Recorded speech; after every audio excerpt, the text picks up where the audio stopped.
Conway Hall, London, where ethics matter.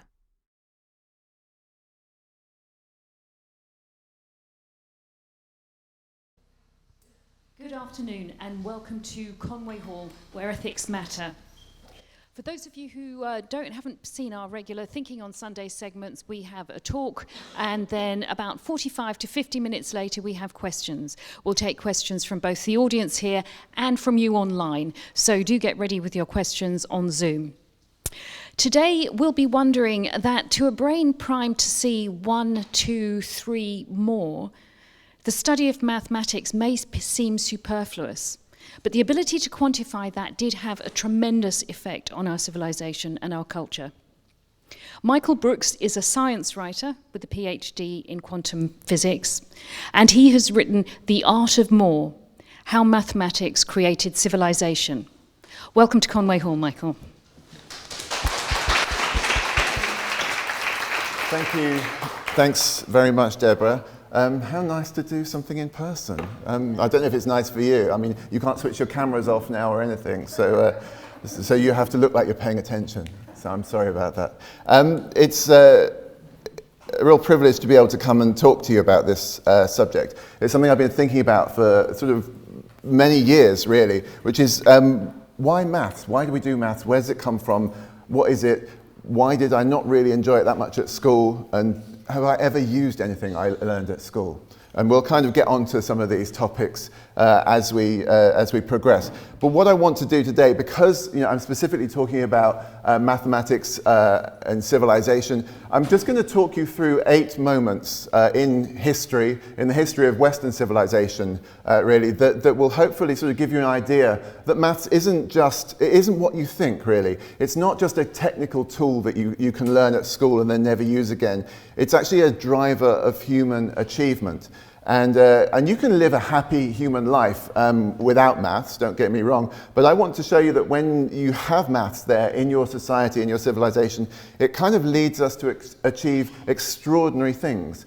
And so the 8 moments that I'm going to talk to you about this afternoon all really stem back to maths, and I'm going to try and trace the way through that we can use the kind of stuff that we learned at school and see how it was applied in history to really change things for everyone.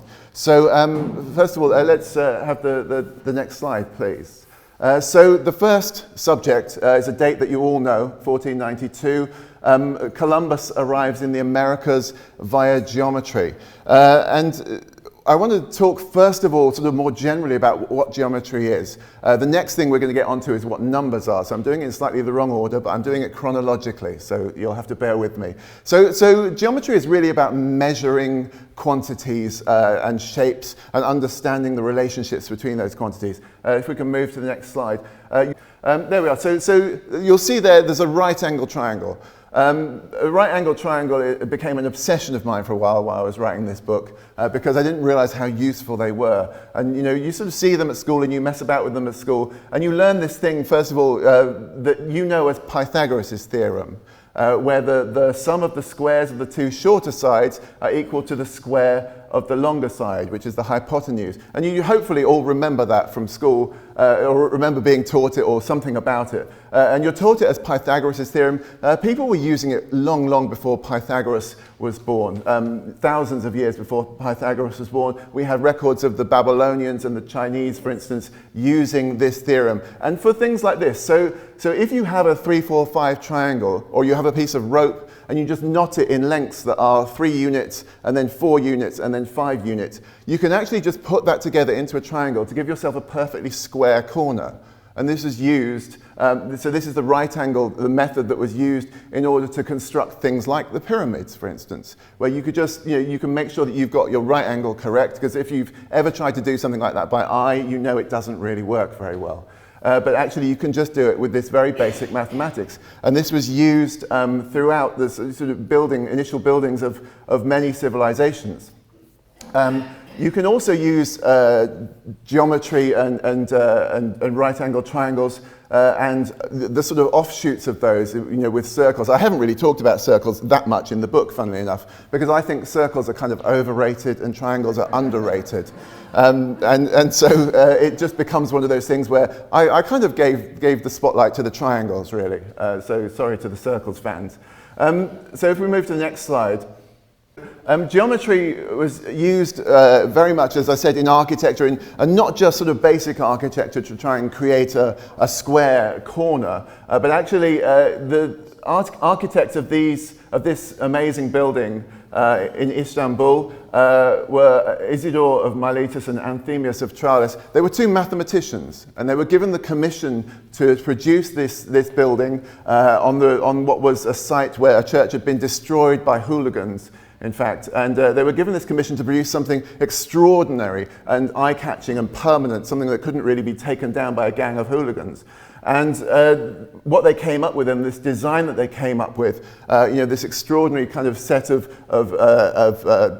geometric shapes, effectively. And that dome at the center is a hemisphere set into a half cube. And when you look at the way in which they designed it and how they put it together, actually they had to use geometric functions. The interesting thing about this, when people have analyzed the way they would have done this, obviously, if you've got stonemasons and a foreman on the floor, sort of, having to actually construct this kind of thing, you can't tell them that, the diameter of the circle is actually the diagonal across the square, and the square is of this length, so you just have to do, root 2 times that, and you'll be fine. Because actually they didn't have the ability to do root 2, which is the length of the diagonal of a square of side 1, I should say. That gives you what's called an irrational number. It goes on forever as a decimal. And foremen on construction sites don't really like irrational numbers very much. So you have to find these approximations and these ways in which you can talk about the geometry of the thing that you're trying to build. And this was approximated using a technique called the side and diagonal, which gives you gradually better and better approximations of root 2, but using numbers and fractions that you can actually deal with. And as a builder, you can deal with them, and you can sort of draw them out, and you can work it out. And the way that the square or the half cube has to fit into the diameter of the circle for this dome gives you that kind of ability, if you have these tricks, these geometric tricks, where actually the architects would have copied these tricks as well from a textbook written by Heron of Alexandria, who basically gave architects a set of shortcuts for doing geometric shapes and the way you could put a dome on a building and the size it would have to be. And he gave those approximations of pi and approximations of the square root of 2, and enabled you to kind of, basically sort of pick out of a table the dimension, the size of thing you wanted, and these are the kind of construction parameters that you'll have to pass on to your builders. So you kind of have to fudge your way through it, but you can fudge your way through it using geometry, and you can complete something that gives you this extraordinary thing. And there are various other buildings around the world that have approximations of other shapes as well. So there might be the things, the 5-sided shapes or 6-sided shapes that have to be sort of geometrically constructed, and they use these kinds of tricks that actually come from the ancient world. But the thing that I was really going to talk to you about as the kind of really defining moment for geometry in some ways is just the development of navigation. So if we can move to the next slide. Oh, I was going to actually talk about science as well. Sorry, I should say this is Ibn al-Haytham, who was an Arabic scientist who developed optics. He showed effectively that light travels in straight lines, and you can draw sets of triangles that allow you to put this together and sort of work out where your image will be.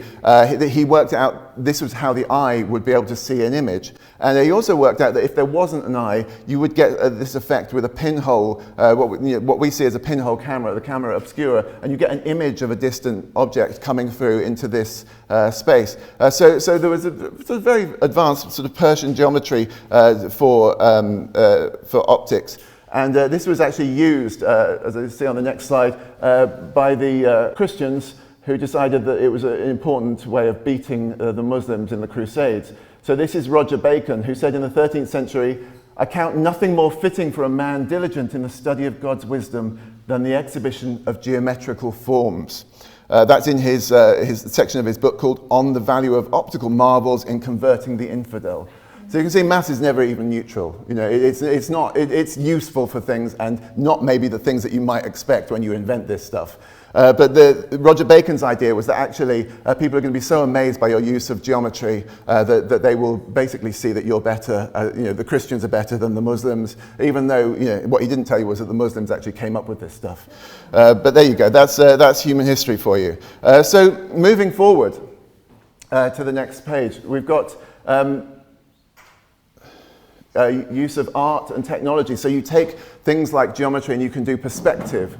You can do, this is Albrecht Dürer's man drawing a lute, this thing here. And what he's doing is he's showing where the line of sight would be coming through the drawing. I don't know if you can quite make it out, but he's got a thread that comes from the base of the lute. Because what people realized was when they understood geometry, that they could do this kind of thing and use threads instead of having to work out where the light is coming from. And they could literally sort of say, at this point in the canvas, I need to be able to see this object. And they put these threads through, and it's this one's there, this one's there. And you get this thing, like, you get the perspective of the foreshortening of a lute, for instance, and which is incredibly difficult to do by eye. And what you see is when painters, artists started to incorporate geometry, these principles, you get a massive change in the realistic nature of what they're painting and reproducing. And it's an extraordinary thing to sort of see that when you use this maths of measuring shapes, you effectively become very, very good at starting to draw perspective. Now, perspective is something that we all kind of take for granted. We learn it in primary school. You sort of learn that there's a vanishing point and you can have all your lines going to there. But for them, it was a revelation to kind of have this laid out.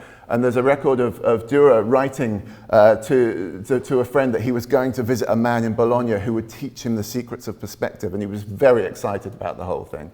So, and once you have perspective, you can do things like this. You see on the right, these are drawings from Leonardo's sketchbook, and you see Leonardo da Vinci. You can see the perspective gives you the ability to visualize something before you build it. So it changes the way you develop technology, because if you can draw it, you can actually see what's wrong with it and what won't work, and where some parts might not be able to move in the way that you think you can if you're just imagining in your head.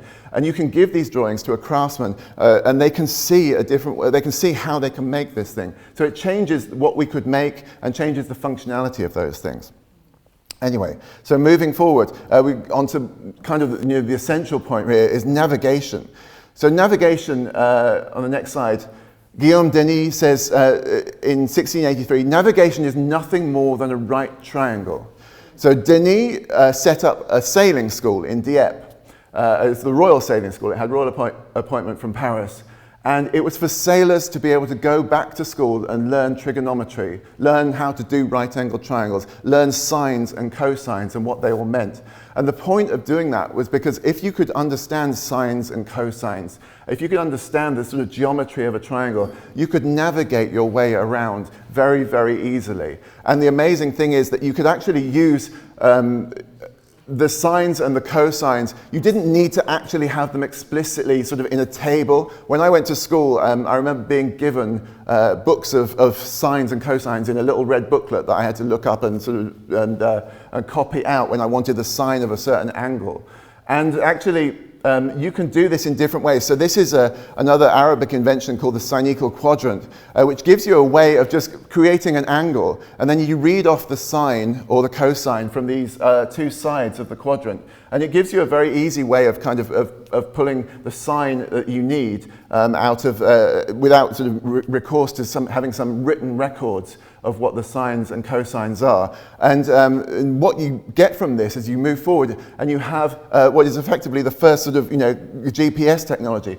So on the next slide, if you wanted to plot a journey, so you wanted to sort of know you knew where you needed to go, you kind of had a map And sorry, these are a bit small to be able to see properly, but you'll get the sort of idea. So you're trying to do a journey to the east-southeast or south-southeast or whatever. The prevailing wind doesn't allow you to sail in exactly that direction. So you know you're going to have to tack, you're going to have to move through the Mediterranean, not quite in the direction you want, or maybe you've just got to go round an island and you've got to sort of sail not directly somewhere. But what you've got there is a series of right-angled triangles, and you have to just work out where they are. And you have to know how far you've sailed down this angle, and then you can work out how to correct using sines and cosines. And you just do the trigonometry of the angles that you need to do. And you didn't really need to deal with the numbers as such, because you would have these things called windrose charts, which give you this kind of directions. And they're divided into these things called rhums. And you just say, oh, I'm 3 rhums off course, and I've sailed this far. I've sailed 150 miles. And the table above it, the Toleta de Marteloyo, would tell you if you've sailed so far off, 3 rhums off your course, you've sailed 150 miles, this is the correction you need to make, moving in the next direction. So it sort of gives you a way of just looking up, from a very limited sort of set of tools that you need to be able to do all of those effectively sines and cosines, trigonometrical calculations, without actually having to deal with sines and cosines, or even having to know angles. You just sort of know the number of rhums that you're off course, and you can put that into the table at the top and basically recalculate your route. So this is the kind of thing that was done throughout the sort of 13th and 14th centuries in order to navigate your way around the Mediterranean and around the west coast of Africa as well. And people would use this. There was a man called Prince Henry of Portugal who set up a sailing school in Sagres in Portugal. And he basically gathered everyone that he could who knew all of the sort of the secrets of sailing in order to be able to sort of train a new generation of sailors. Their aim, in fact, was to find a man called Prester John. Prester John was effectively like a King Arthur figure. So people had been talking about this guy for 2 centuries at least. And he was supposedly an all-powerful African king that lived somewhere in the middle of Africa. And he was a Christian, and if you could find him, he had almost infinite numbers of soldiers at his disposal. He had rivers of diamonds running through his kingdom, infinite riches. All we needed to do was find this man, and when we could win the Crusades, because we use his wealth and his riches. And various sort of scammers profited from this. So in 1402, there was a man called Antonio Bartoli who presented himself at the palace of the Doge in Venice. And he brought with him several Africans, pearls, leopards, animal skins, and exotic herbs, and basically said, I'm the envoy of Prester John, and Prester John would like to strike up an association with you. And the Doge sent him back, with gifts of like silver chalice, a fragment of the Holy Cross, and huge amounts of money as a gift to Prester John to try and get him to come on board. Unfortunately, Antonio Bartoli was never seen again, obviously. But people were absolutely obsessed with the idea of being able to, if they could navigate properly, and Prince Henry in particular, if he could navigate properly, if he could use right-angled triangles, use these tools properly, he could win the Crusades. And so he set up this massive resource, effectively, for people to be able to learn how to do this, to train people up. One of the people that was involved with this was Christopher Columbus, who used his skills to sort of sail around West Africa. He was one of the first visitors to the slave castle in Elmina Fort in what's now Ghana. But then Columbus eventually managed to get enough technical know-how and enough experience to get himself commissioned to sail to find the Indies, but sailing west, and the rest, as we know, is history. So this is the kind of thing that we have set up as kind of, it's just history and they're just stories, but actually beneath those things, there is a branch of mathematics that has sort of thousands of years of history, and actually you couldn't do this stuff without it. So that's geometry. I'm very worried because that's just number 1 out of 8, and we'll have to move on. So the next slide, I think, was the Sagres School. We'll just move forward from that and go to the next one, moving through history to 1789. When arithmetic leads us to storm the Bastille. This is one of my favorite discoveries, really, and maybe I should have known it already, but I didn't really know that accountants were so important. So in this part of the story, I'm going to talk to you about what numbers are, right? So what does it mean? What are these things called numbers? So on the next slide, I've got a good example of the usefulness of numbers. In that, actually, when I look at that picture, and maybe you have this experience, when you look at that picture, there's certain fruits that you can see how many there are straight away, and there's some you have to count. So I would argue that you can pretty much see the plums, and you can see that there's 2 of them without thinking I'm counting. But with the bananas, I would guess that you're counting them. And the pears, I think you can probably actually see there's 3 without consciously counting. So what's happening there is a thing that's a sort of, it's fundamental human limit, in that when we're born, and when all other animal species are born, we can see 3. We can sort of see 1, 2, and 3, and we don't need to count them. And without that, if you have more of those things, your brain naturally just tells you you've got more of those things. It doesn't have a word, it doesn't have a concept for 4, 5, 6, 7, 8. Those are things we learn culturally. And of course, they're hugely important. So they're one of the first things that we teach our children is how to count beyond the obvious numbers, if you like. But there are human civilizations that don't bother to do this. So you have, in the next slide, there's a man from the Piraha tribe in the Amazon. The Piraha just don't bother with numbers. They don't have vocabulary for numbers beyond 3. So naturally they can count to 3, and they can identify 3 things. But actually, if you give them more things to identify, and Daniel Everett did this, and sort of did these sort of experiments with them, and just piled up sort of 10 AA batteries, say, and said, can you just put down a piece of the same number of pieces of paper as there are batteries in front of you? And they just couldn't do it. They could, some of them could do 4 or 5, but really once you got to 6, none of them could really almost be bothered to engage with it, because they didn't have this concept. They didn't work with these concepts. And so you can live without numbers, and they do live without numbers. But actually, once you decide that you're going to do something with numbers, it makes a huge difference to what you can actually achieve. So moving to the next slide, one of the first people who realized the value of numbers is a guy called King Shulgi, who was a king of the city of in a couple of millennia BC. And what King Shulgi did was learn some mathematics, and he actually made his subjects worship him for his mathematical abilities. So he had been trained in the mathematics of addition and subtraction, and they wrote hymns in his honor, praising his ability to do this sort of basic arithmetic. There's no record of him being able to divide or multiply. And there would have been, because there were propaganda people whose job it was to basically big up the king as much as possible. So if he had been able to do it, we would probably know that he could. So basically he could add and subtract, and this was a huge deal. And his civil servants could do the same, and they could multiply and divide as well. And what he did was he realized the value of mathematics, and he realized the value could be applied to accounting for the kingdom's money. And what happened was he essentially set in place a system where everything had to be properly accounted for in numbers, in the sexagesimal system, so the base 60 system. And he instigated this so that everybody was working with the same set of numbers. And he said everything has to be properly accounted for, including the hours of work that the slaves do, and this and that and the other. And he set up this kingdom basically to be what scholars have called the first mathematical state.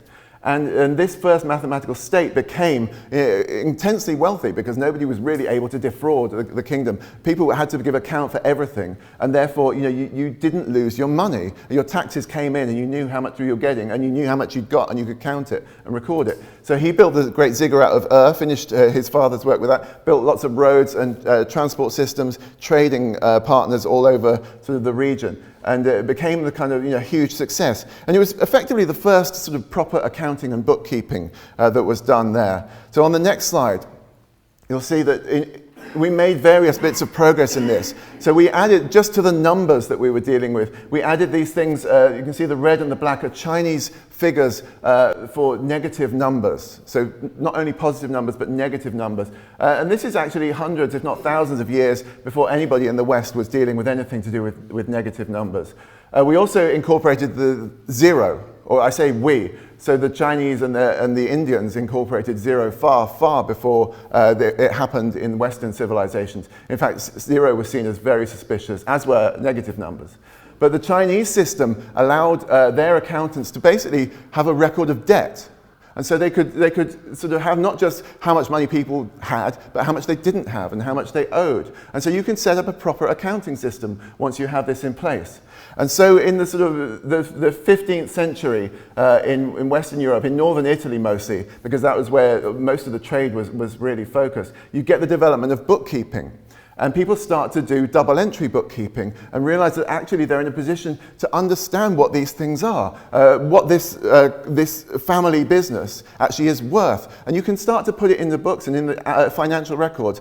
And then you're in a position where your business isn't just something that people have to take your word for and the value of your work, but actually you can make this business stand alone. It's no longer just a family business. It's just a business. And you can buy and sell that business. And somebody might want to take it on. Somebody might want to have a look at the books and see whether it's valuable. And this is the start of corporations, effectively. This is what we have. All the corporations that exist now, we're in a position that they actually rely on double entry bookkeeping. They rely on people who can look at their value and assess them as something separate. And this is why corporations are effectively, we treat them as if they were individuals, as if they're people, because they're just entities. And so they have values, and they have money, and they have assets, and they have debt. And this is all sort of incorporated in being able to deal with numbers.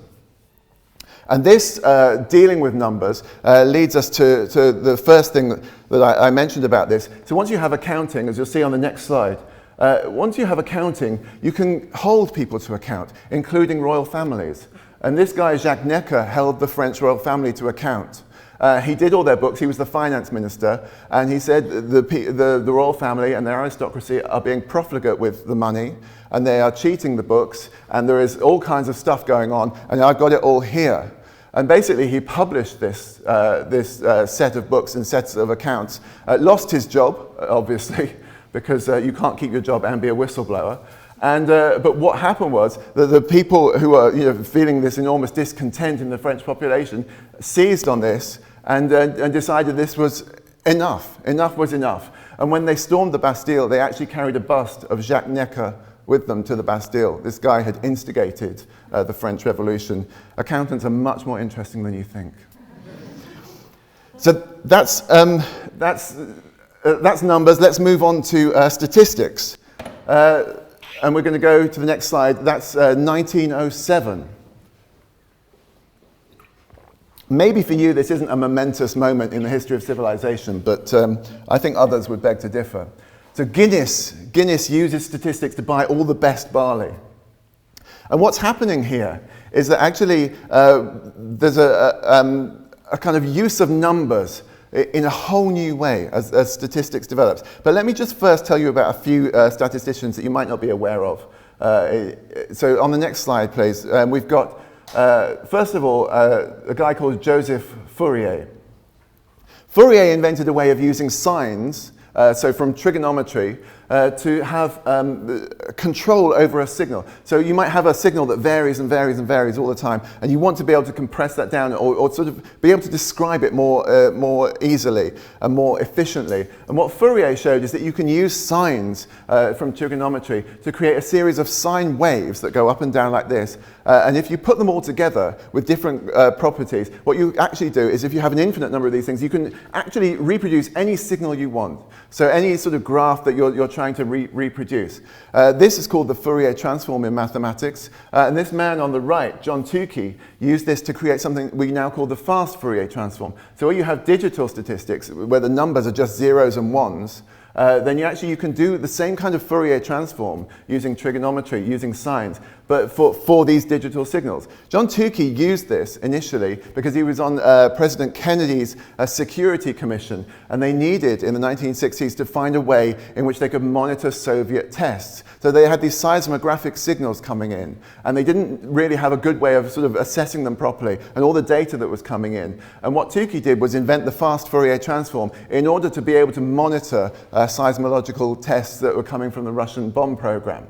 And then we realized that actually the fast Fourier transform would be an excellent thing to use for any digital signals, and it's now the standard that lies behind something you might have heard of, which is a JPEG. And you've probably even used a JPEG today. So that's Joint Photographic Experts Group decided that the fast Fourier transform was the way in which we would compress all the zeros and ones of a digital photograph. The same principle lies behind MPEG. which is the moving picture experts group, who decided that this was the sort of way to do it. And you have various formats like MP3. There's actually MPG as well, which is already set aside to be able to analyze your genome digitally, and the various sort of different things. But these come from, from statistical analysis of numbers. And the woman here at the bottom, Ingrid Dobeshis, she actually invented something called wavelets, which are now used, there's sort of a way of compressing signals even further. They're now used by the FBI to encode all of their fingerprint databases. So just to kind of give you a flavor of, statistics is not just about, does this drug work, does that drug work, that kind of thing. It's a much broader ranging thing. Also, statistics enables you to visualize data. So on the next slide, I have Florence Nightingale here. You'll know her as the lady with the lamp. That came from a report in the Times where somebody went to the hospital in Scutari in the Crimean War and sort of said, this amazing woman sort of roaming around the wards at night by herself, just a lone kind of figure of a nurse with just her lamp and seeing. The reason why she was alone was because she'd locked all of the other nurses away in their dormitory and had the key because she was tired of finding them hooking up with soldiers. So she basically put them to bed, kept the key, and then when she went to bed, she slept with it under their pillow. But she just didn't trust them. And it's sort of doesn't quite fit with the PR of Florence Nightingale. She was a great statistician. She was, this is not just about, she sort of saw something at the Crimean War that she could do, and she did sort of show that the people were dying in the hospitals much more than Scutari, much more than at the battlefront. And there was something to do with the conditions of that hospital that needed sorting out compared to other hospitals. So she used her statistics and gathered statistics. And she'd been doing this for years in her training in Paris and in Germany as well, where she'd worked in various hospitals. She gathered data and analyzed it, and she was known to be a great statistician. This is the diagram that she produced that convinced the army to produce health reforms for their military hospitals. And she even was asked to go and take this to explain it to Queen Victoria. But this is just her way of conveying the numbers and her understanding that you can't just give people numbers. You have to give them a way of understanding those numbers. So I think it's a really important innovation. But this is the Guinness guy in our next slide, William Seeley Gossett. And Gossett was one of a team of scientific brewers recruited by Guinness. They all had first-class degrees in chemistry from Oxford or Cambridge, and they were all terrible at maths. So Gossett eventually admitted this, but they were tasked with improving Guinness's output, making it more consistent. And eventually they voted that Gossett would be the one to take this forward because he was the least bad at maths among them. So he had to go and study statistics, and this was a very new discipline at the time. He had to go and study statistics in London with a guy called Carl Pearson, and came up with a way of testing small samples. So they wanted to test small barley samples. They couldn't use vast amounts of them. They just had to compare this field with that field, this strain with that strain. They didn't have a lot, and there was no statistics really to tell whether you were really getting something that was better than something else. So he developed this thing called the student t-test. It's called student because he wasn't allowed to publish his own name on it, because then Guinness's competitors might work out what was going on. So once they'd done the statistics and they'd analysed all the barley, you'll see it from the next slide, they basically took all the different varieties of barley that there were, and they did these tests on them, the statistical tests. And what they found was the variety called Archer was much more consistent and much more fruitful than other varieties of barley. So this was a secret that Guinness kept to themselves while they absolutely cornered the market in Archer barley. So they bought all of the seed and all of the crops that were available so that nobody else could access Archer barley. And the rest is history. This is how Guinness became such a powerhouse, effectively by realizing they could use statistics tools in order to sort of make their product the best it could possibly be. So that's statistics. And I'm going to bring you on to calculus now. So our next slide takes us to 1940. Where calculus brings America into the Second World War. I know that seems ridiculous, but actually bear with me. So what happens with calculus? So on the next slide, you'll see calculus is kind of the mathematics of curves and change, effectively. So how things change, and you have a curve here in the middle, and you can describe its slope, for instance, by a process called differentiation. And you can find the slope of the curve at any point. I'm sorry if I'm scaring you with any maths. I'm trying to be as non-technical as possible. Going the other way, you can integrate and find the area under that curve. And these are different useful things. So if the curve describes a car moving over time, then actually by differentiating you can find its speed, and by integrating you can find the distance that it's covered. And it's just a tool for being able to take numbers and sort of work something out from them. And this has been used for so many things throughout history since it was invented. And I'm not going to get into the invention of it. It's sort of highly disputed whether Isaac Newton or Gottfried Leibniz was the first to get into it, and it doesn't really matter. What you can see there, for instance, is the smallpox virus. So one of the first applications of calculus was by Daniel Bernoulli, who used it to show that if you vaccinate the population of France against smallpox, then actually this scourge that was running rife through the country could actually be controlled. He showed that, with a certain amount of vaccination, you just stop the spread of this virus. Sound familiar?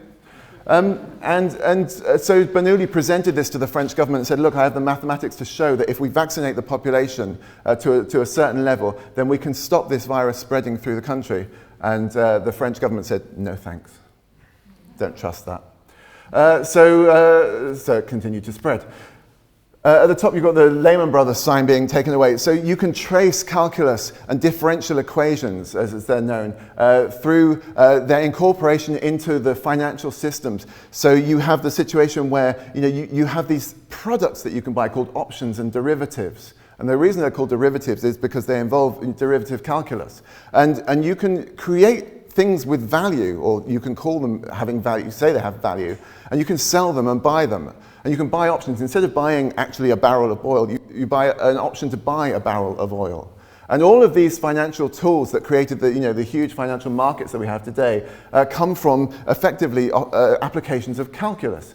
And so you use calculus and you create this thing with value, and then of course gradually the calculus gets absorbed into its various algorithms and programs and black boxes, and then before you know it, you've just got people pressing buttons saying yes or no and not really understanding what goes on. And it's been shown that this is effectively the lack of understanding of value of things that was going on, and the opaqueness of the whole system was what led to the financial crash.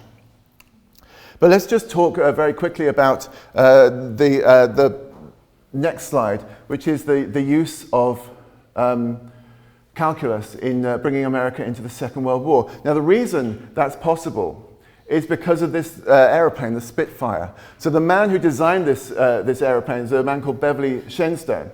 And the elliptical wing was known theoretically to be the perfect shape for an aeroplane wing. It gives you enormous maneuverability.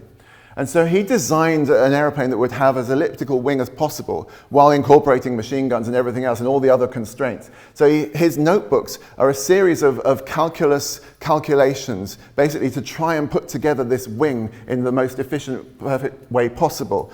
He knew his limitations, and actually he ended up meeting by chance a professor of calculus who worked at Southampton, and a guy called Raymond Howland. Who taught him the calculus he needed to be able to take this further. And in the end, the two of them worked together and published various sort of sets of papers and saw that they could really just create the best possible aircraft at that time. And so Beverly Shenstone created the Spitfire. As we know, the Spitfire effectively its maneuverability it meant it was superior to the German fighters. And so when it came to the Battle of Britain in 1940, actually the Germans are on record as saying, we wish we'd had Spitfires.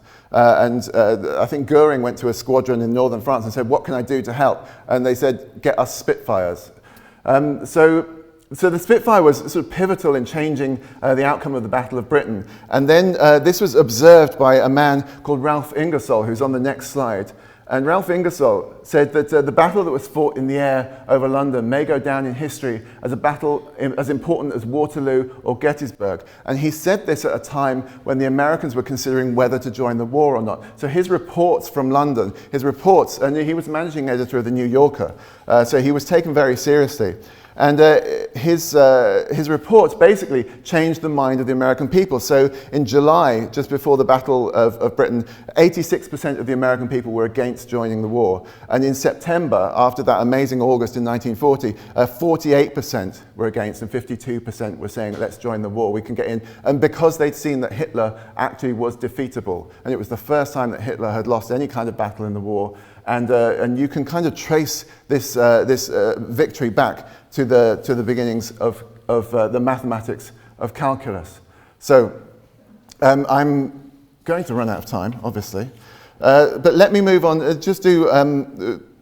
Let me do one more. I think I've got time to talk to you about. So if we can move on a couple of slides, I'm going to skip things. This is where I wish I was in control, and you wouldn't get to see all this tantalizing stuff. So can we move on again? And again? Yes, let's do this, because this is my favorite subject. Imaginary numbers. Now, I don't know how many of you actually learned imaginary numbers at school. I did study them at school. I don't think they're on the curriculum now, certainly until A-levels. But imaginary numbers led, I'm going to argue, to the first Marshall amplifier. This is a guitar amplifier, if you don't know what the Marshall amp is, then you probably won't see it as a landmark in Western civilization. But if you do, if you're with me, then we're fine.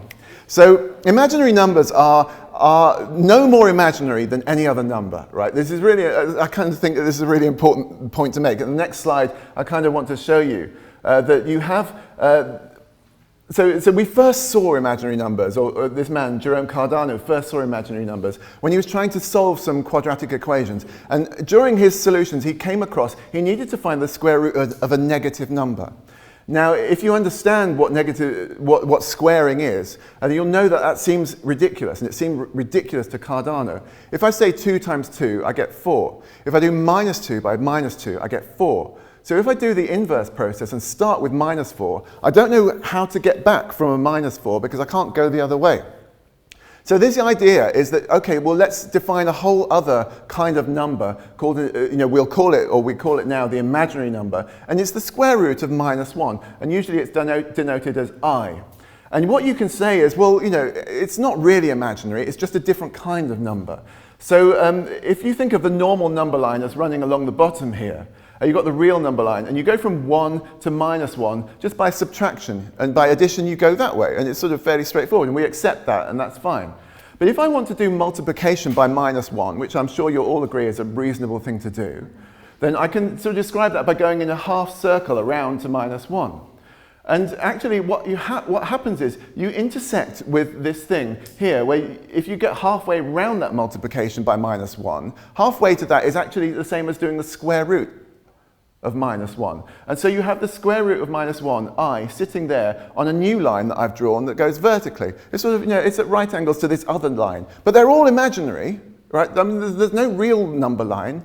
We're just imagining these numbers in our head. Remember, we made it up. We had to go, beyond 3. We started giving numbers names. And this whole concept has become something that's sort of entrenched in our minds. And we think of those numbers, if I count a number of apples, as being, those are real numbers. But have you ever seen a number 2? There's no such thing. There's no number 3. There's no number 5. There's 5 of something. And equally, you can just say there's another different type of quantity, which is an imaginary number. And we can just draw a different number line. So I hope that's kind of, take away the mystique of these things being called imaginary numbers. All numbers are imaginary. So on the next slide, I will show you a very quick application of this. When America was looking to electrify, when they had generators and they had electrical appliances, the time of Edison and Tesla, what they didn't have was a way of connecting everything up and connecting people to these supplies. And Tesla was into AC, alternating current. Edison thought DC, direct current, was the answer. And actually, Tesla won out. And we sort of focused on alternating current, which goes up and down like a sine wave. Right? And you can actually describe the motion of this thing as a circle, so you can move around the circle. And you can sort of connect the movement of these, this current, the way this current changes, as a series of basically cos angles, you've got the angle here, and sines, and it becomes mathematically very complicated, but you can do it. You can draw the way this current moves through a circuit and through various components, and you get this really, really complicated sine and cos kind of puzzle that you have to solve in order to build something, build the electrical infrastructure.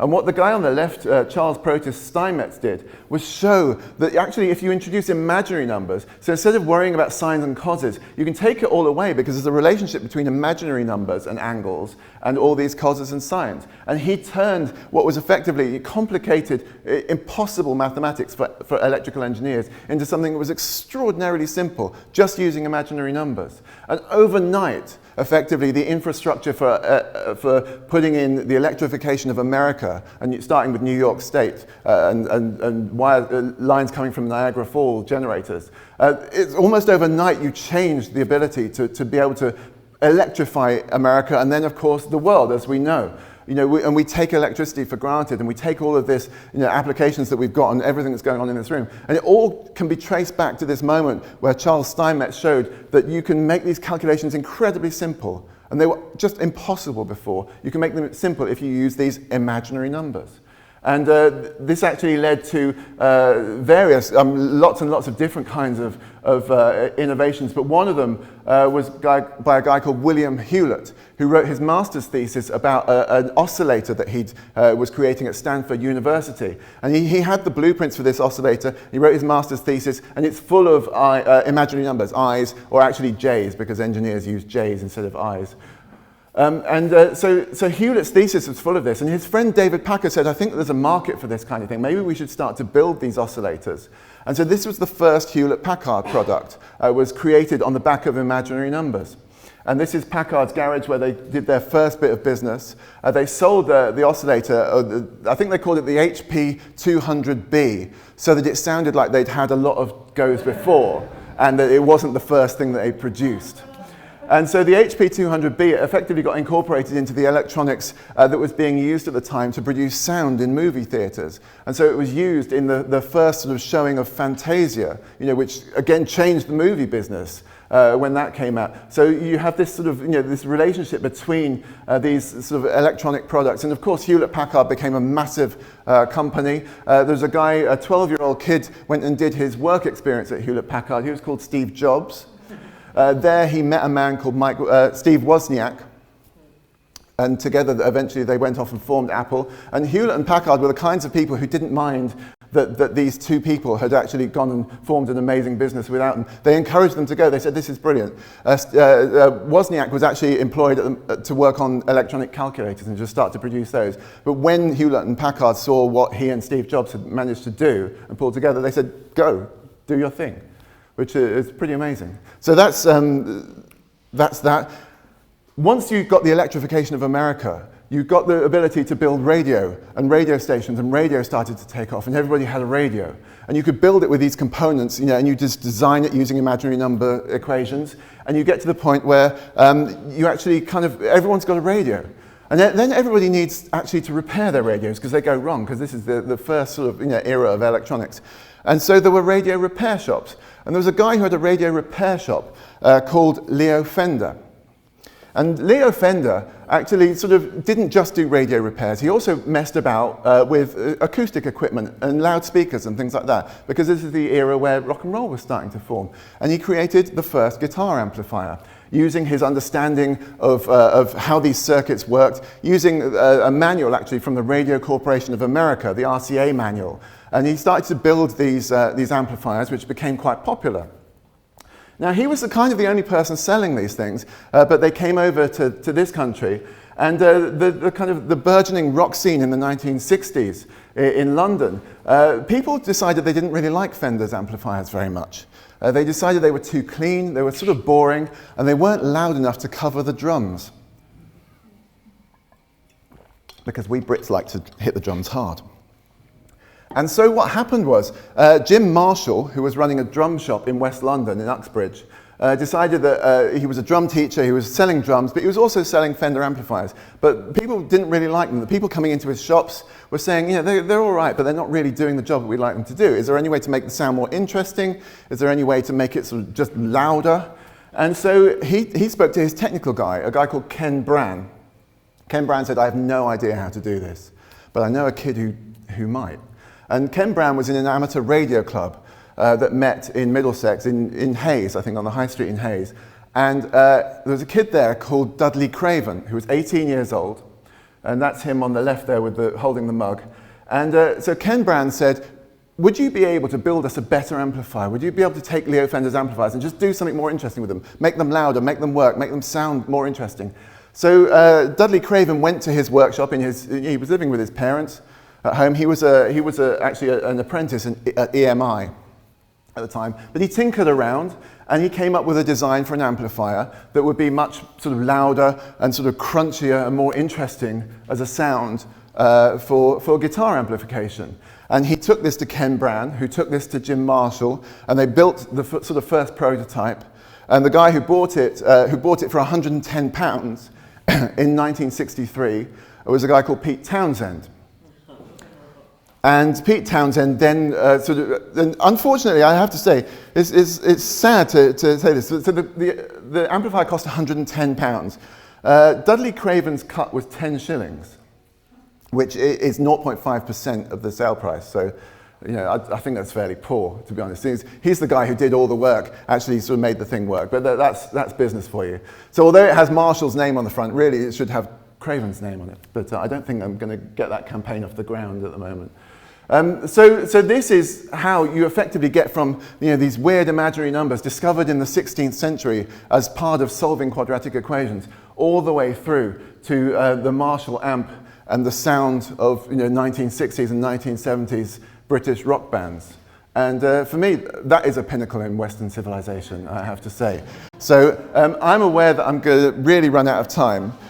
So I haven't really got time to go through the rest of what I'd love to walk you through. It's all in the book, and I just want to thank you for paying attention. I think this is sort of not maths, hopefully, as we were all taught it at school, but maybe a different way in that will help us overcome the sort of fear of maths that we have in our society. And we can talk about that in the Q&A. Thank you. Thank you.